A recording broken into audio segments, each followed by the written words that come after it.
take orders, all that kind of stuff. I'm just going to do just the procedure itself.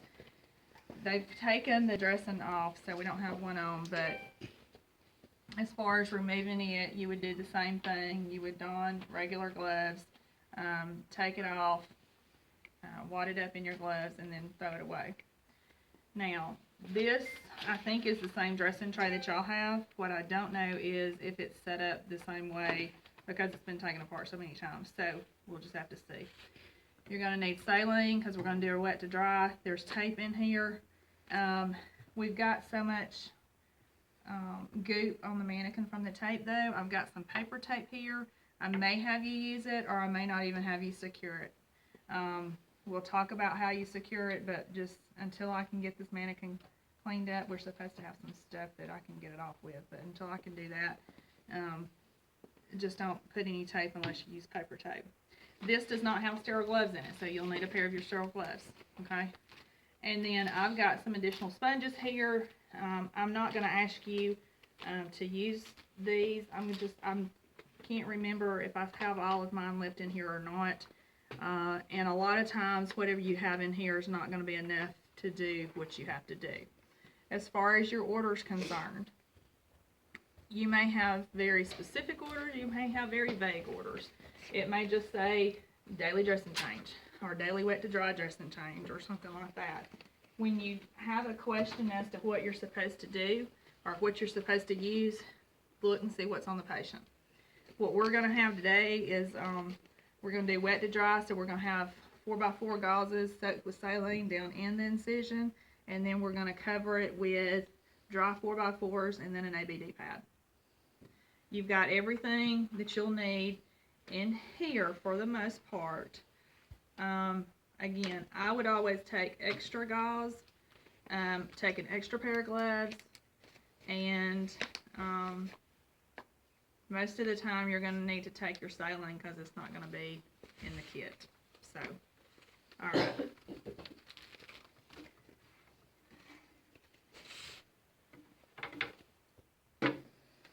Okay. Alright, so I've washed my hands. I'm going to open this up.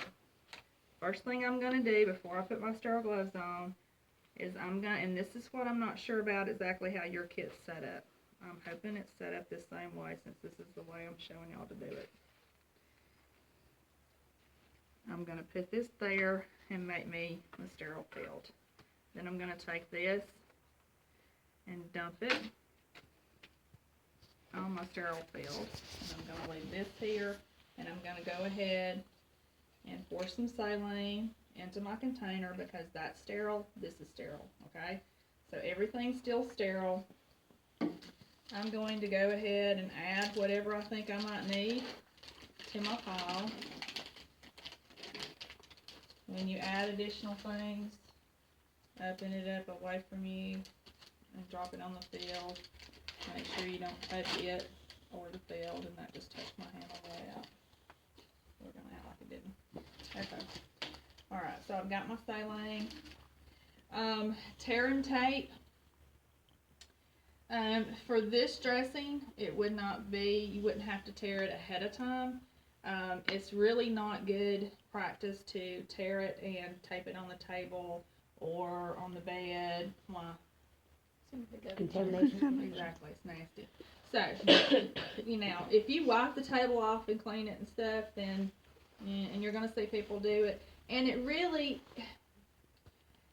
if they're just taping it to the edge of the table and they're putting it on the patient's skin and it's not touching the wound, then theoretically, you know, but still, it's just not good practice. So, at this point, you're ready to put your sterile gloves on. You've already removed your bandage, you've got everything set up, and I've done hand hygiene after I've set my field up. Again, you do not have gloves in your kit. When you open these up, and I'm just going to go through some stuff that I saw when y'all were doing the trait changes, and I'm going to get stricter with the checkoffs as far as sterile procedure goes, especially with the gloving. When you're getting these out, make sure that you do not touch when you're getting this up, make sure that you don't touch the center. When you open it up, you're going to have to get these creases to where they're not going to mess you up. You want it to be laid flat. You don't want to lap over onto this or this, because both of those are your sterile fields. When you pick this glove up, your initial glove, don't touch the paper while you're picking it up. You shouldn't touch anything other than the glove itself and the inside of the glove that's going to be touching you. And you're left-handed, right? I'm left-handed. Okay.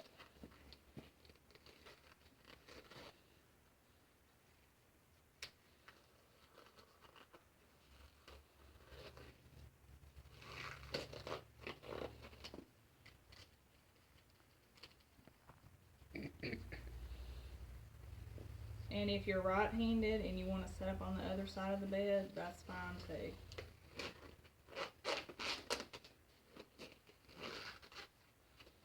Okay. First thing I'm going to do is go ahead and drop. This is an ABD pad. Now, that's where somebody else had used this kit and put the date, time, and initials on there. Really, the pad should be put down this way. The line should be up, because that line changes when it gets wet. Okay, this kit has swabs in it. I'm not a really big fan of swabs. They're good as far as sterile technique goes, because it allows you to not actually have to touch even with your gloves. But if you're using sterile technique, it shouldn't matter anyway. This kit contains 4 pieces of gauze in it. These 4 I'm going to put in my saline. This is your trash bag that's put in there, biohazard bag.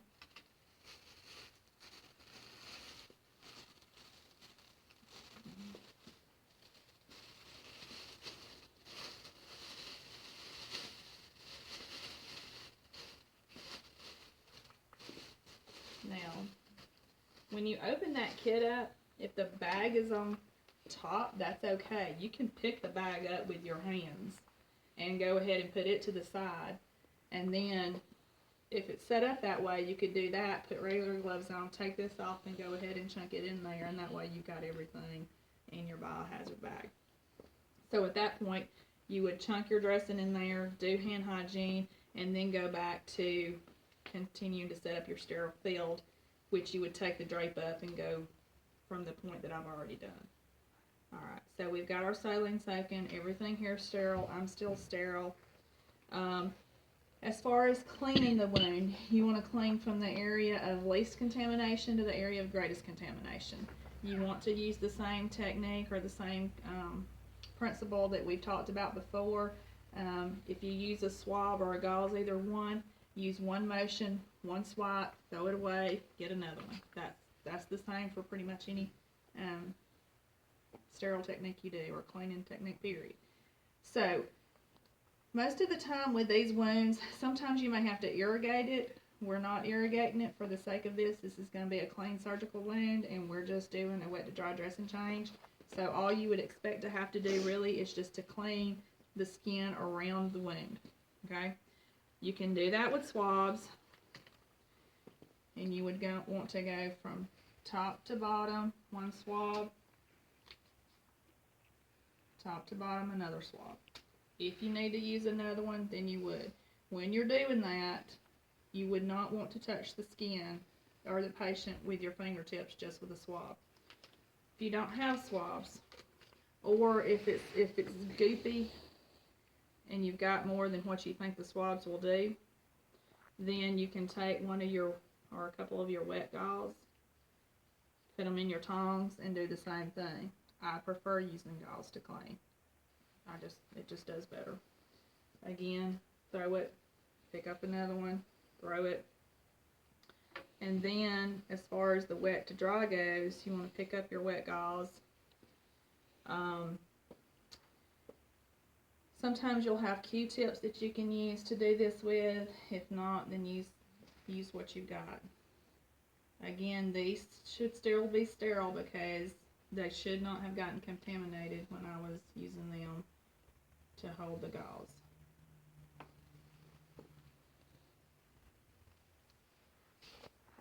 would be really painful. Well, and with this wound looking the way that it does, then it probably would be. But you would ask them if they needed anything for pain before. Well, or if you knew, you know, this is something that they would be having done every day, and you should have an idea of how they've been tolerating it, just based on report. And if that's the case, then you could pre-medicate them. You could say, look, we're going to do your dress change about 2 o'clock. About 1:30, I'm going to come down here and I'm going to go ahead and give you some pain medicine, you know, if they're agreeable to that or if they want you to do that. And pre-medicate them about 30 minutes before you go do the dressing change. Okay, so now I'm through with this. I'm going to throw those away. I would put some dry 4x4s on top of the wet gauze before I put my ABD pad down. And that's just 2 pieces. You may need more, depends on the dressing. Again, when you take your old dressing off, look and see what was on there before.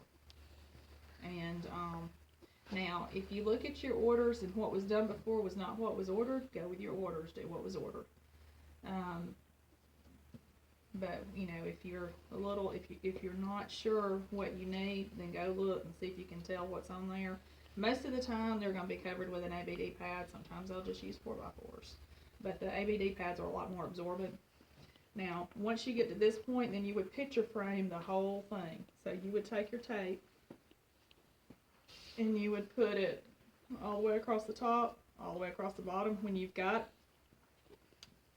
dressings. And at this point, you don't have to worry, you're through with sterile technique. You've got it covered. When you have something that's this close to the pubic area, you may need to shave them some, or you may need to fold it up. You want it to cover the incision, but you may need to fold it up some so that you're not taping in the hair. But you would tape it, picture frame it all the way around. You do need to put date, time, and initials on there. You don't need to put it over the area of the wound. Put it on the corner, or write it on the tape. Somewhere that if the moisture comes through here, it's not supposed to be able to wick back down, but it could. So I would put it on the tape or on the edge. And then you're done. Now, what is the safety pin doing in my sterile dressing change? Any ideas? For a drain? Okay, drain. A lot of times they'll have different types of drains, JP drains or Penrose drains. With the JP drain, the JP drain looks like a grenade on a tube. So the tube goes into the patient, and then you've got this little grenade-looking thing on the end. It's a suction type device, so you open it up and you collapse it, and then you close it, or you plug it back up, and then that creates suction when you do that. So then when you go to empty it, you undo it, empty it, squeeze it down good, put the thing back on so it applies suction again. You can use this to secure it to a gown so that it doesn't dangle as freely, so it doesn't just go all over the place. But the main reason these are in there is for like Penrose drains. Anybody know what a Penrose drain is? Mm-hmm. How would you describe it? What do they look like? Latex like. Exactly. Like a little latex rubber piece of whatever. It's usually about maybe 1/2 inch wide. It's basically a wick. It just comes out and it acts like a wick. There's one somewhere. Oh yeah, there is. There's one in that patient over there. I think you're right. There's a Penrose in that patient over there. Well, what they'll do is they'll put a safety pin through that drain right above the skin to keep it where it's at. Okay? To keep it from being dislodged. The other thing is they may give you orders to withdraw 1/2 inch a day or 1 inch a day or whatever.